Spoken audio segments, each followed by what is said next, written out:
Hi, my name is Sarah Glenn Burkhalter, and with me is my friend and classmate, Hannah Cade. We are speech-language pathology graduate students from Mississippi's University for Women. The third edition of the Test of Early Language Development, or TELD-3, might be an assessment tool you are considering for use with your potential clients, or students. Hannah and I would like to provide you with some information about this assessment battery that will help you become familiar with this tool and maybe help you decide whether or not you want to use it in your practice. The purpose of the Test of Early Language Development is to identify children who are significantly below their peers in early language development and therefore may be candidates for early intervention. Another purpose is to identify strengths and weaknesses of individual children based on their results. The TELD-3 assesses both receptive and expressive language modalities. It is appropriate for children ages 2 years 0 months to 7 years 11 months, but can only be administered by individuals with some formal training in administering tests and interpreting assessment data. Examiners need to have a basic understanding of testing statistics, specific information about language evaluation, and a knowledge of basic procedures governing test administration, scoring, and interpretation. The TELD provides an examiner's manual, a set of manipulatives, a profile or examiner record booklet for both Forms A and B, and a picture book for each form. Forms A and B both have receptive and expressive language subtests. The manipulatives for this assessment include a toy shoe, toy car, 5 coins, a ball, spoon, doll, and 5 blocks. Administration can take anywhere from 15 to 45 minutes, depending on the child, on the day of the evaluation, and the skill level of the examiner. The child's caregiver only needs to be present if the child being tested is at the youngest level for testing, to answer questions regarding their receptive and expressive language.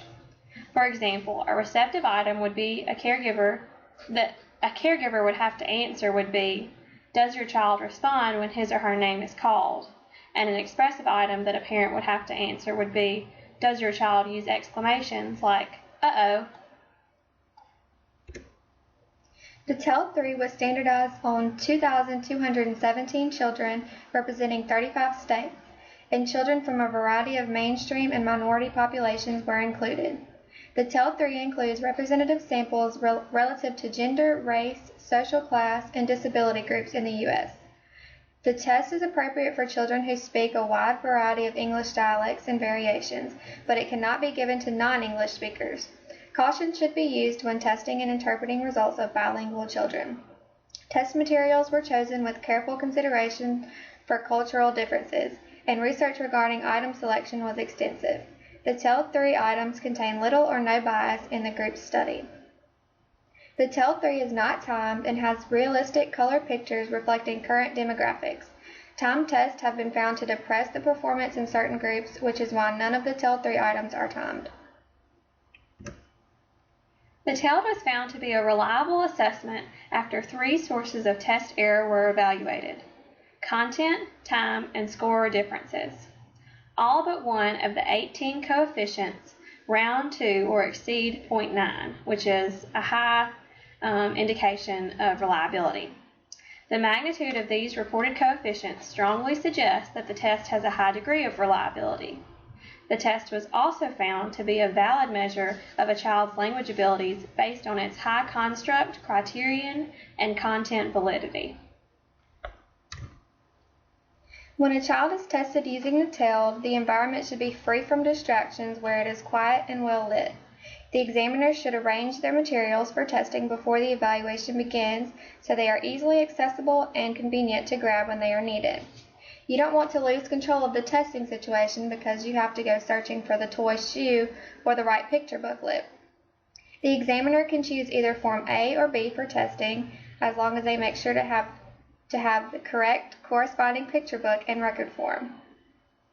The TELD-3 should never be administered in a group setting, only individually. Okay, so let's talk about administration and scoring.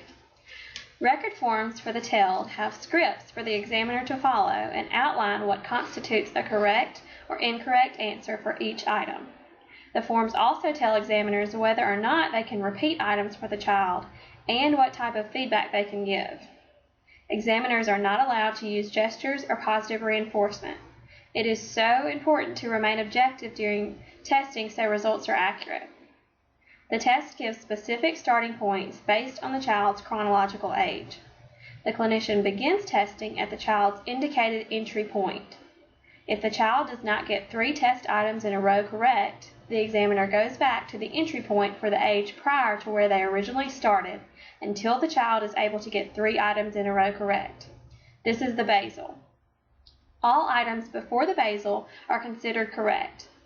If the child gets 3 in a row correct, the examiner continues testing until the child misses 3 items in a row. This is the ceiling. Children receive 1 point for each item they pass and 0 points for items they miss. So, for example, the entry point for a 4-year-old on the receptive subtest is on item 15. If the child misses 3 items in a row, the clinician would go back and start with item 10, which is the entry point for a 3-year-old. If that child had gotten 3 items in a row correct, the examiner would continue to test. So let's say that the child got 5 items in a row correct after starting on item 15, then missed 3 in a row. All items before 15 would be counted as correct, and so would the 5 items they answered correctly. Each item counts as 1 point, so that child would receive a receptive raw score of 20. The examiner's manual for the TELD-3 provides many practice examples for finding basals and ceilings and totaling raw scores, which is very helpful. We previously mentioned that correct answers are given a score of 1. On both the receptive language subtest and expressive language subtest, the examiner simply totals up those ones to give them a receptive language raw score and an expressive language raw score. The raw scores for both subtests are summed to yield a spoken language raw score. Each raw score can be converted into standard scores, referred to as quotients in the TELD manual, and percentiles using the charts in the examiner's manual. For the receptive language standard score, the expressive language standard score, and total language standard score, the child receives ratings, which are descriptive terms for the child's performance in comparison to the normative sample.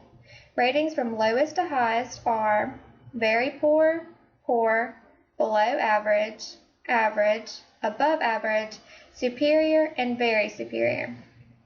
Lastly, the examiner can use standard scores to determine a child's test age equivalents. Test age equivalents are not as reflective of the child's performance as standard scores, so keep this in mind when explaining results to parents. Receptive language skills, as you probably know, refer to those that require not only listening to language but also understanding what has been said. The receptive items on the TELD measure a child's understanding of the English language. Examiners must be careful, though, when administering test items so as not to provide any additional information about what has been said. The test prohibits the use of gestures or cues that could give context clues to the child and skew test results. Each form has 37 receptive items, so on Form A and Form B there's the same amount of receptive items. Form A has 24 semantic items and 13 items related to syntax. Form B has 25 semantic items and 12 items related to syntax. An example of a receptive item from the test would be something like this. The examiner places toys in front of the child and says, "Show me the car," or "Point to the ball." Not providing the child with any other instructions is important because we want to get the best picture of their comprehension skills. Expressive language refers to an individual's ability to generate meaningful speech. On the expressive scale subtest, children must construct and produce meaningful oral responses. There are 39 expressive items on both forms. Form A has 22 semantic items and 17 syntactic items, and Form B has 24 semantic items and 15 syntactic. An example of an expressive test item on the TELD would be something like showing the child a picture of 5 items such as a spoon, girl, pig, and train, and asking as you point to the different items, "What is this?" or "Tell me what this is." The scripts on each form give suggestions on how to reword prompts when necessary, and also tell the examiner when they can and can't repeat prompts. Okay, so what were some of the pros we found while studying the TELD-3? Well, there was actually several pros to the TELD-3. It was relatively easy to learn and provided excellent examples for the clinician to learn administration and scoring. Also, the record forms each have a script for the examiner to follow and provide clear and concise instructions on how to score each item, which is really nice because that takes a little pressure off the clinician to remember the procedures for each item. So item 14 could have that the child needs to list 4 out of 5 items for that particular item to be correct, and the next one could be a little different. So having those instructions on what constitutes a correct answer and an incorrect answer is really convenient for the examiner. Scoring was easy and quick because children either receive a 1 or a 0 on items passed or missed, and that's really easy to total. We also think that the TELD-3 is great for identifying relative strengths and weaknesses in the areas of receptive and expressive language, which can be really helpful when you're trying to set goals and plan activities for intervention. We did feel that one of the biggest cons, though, was the English bias in the test normative sample and in administration of the test. But overall, we believe this test would be a good choice to use if you are going to evaluate a child who you suspect has a language delay or disorder. So thank you for your time, and we hope that through this video you've gained a better understanding of the third edition of the test of early language development.